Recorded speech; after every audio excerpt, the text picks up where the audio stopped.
লক্ষ্মীপুরের এক প্রত্যন্ত গ্রামে নির্মিত হয়েছে অনন্য স্থাপত্য শৈলীর এক মসজিদ, বায়তুল মামুর জামে মসজিদ। অর্ধচন্দ্রাকৃতির মসজিদটি দাঁড়িয়ে রয়েছে কোনো বিম বা কলাম ছাড়াই। মহাদেবপুর জামতলীতে অবস্থিত মসজিদটি দেখতে প্রতিদিনই আসেন দূর দূরান্তের মানুষ, কেউ নামাজ আদায় করতে, কেউ বা সৌন্দর্য উপভোগ করতে।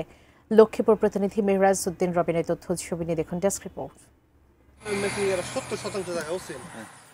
নারকেল সুপারি বৃক্ষের সবুজ ছায়ায় মসজিদ চত্বর, সামনে টলমলে পুকুরের পানি, যেখানে ছায়া পড়েছে মসজিদে। অনন্য স্থাপত্য রীতির এই বায়তুল মামুর জামে মসজিদটি এখন লক্ষ্মীপুরের মানুষের আলোচনার কেন্দ্রবিন্দু। স্পেশাল আবদার মানে মজার কিছু, তাই আমার সিক্রেট ম্যাগি স্বাদে ম্যাজিক ফ্রম নেসলে। ব্যতিক্রমী এর নির্মাণ শৈলী, নেই কোনো বিম বা কলাম, সামনে ও পিছনে আধেক চাঁদের মতো গ্লাসের আচ্ছাদন, দুপাশে দুটি লম্বা জানালা।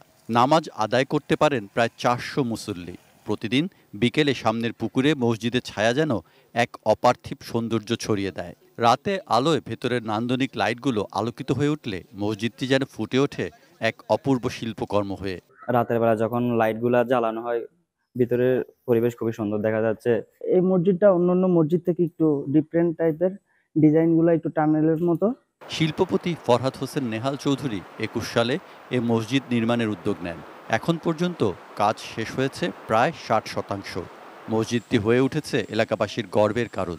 বাংলাদেশের মধ্যে পুরো কাজ কমপ্লিট একটা সুন্দর মসজিদ হিসেবে পরিগণিত হবে আমরা আশা করি। যেভাবে করা হয়েছে আনো 200-400 বছর এই মসজিদ কিছু হওয়ার মতন ন, এরকম পোক্ত করা হয়েছে। Saikat Dasgupta, desk report, ATN news.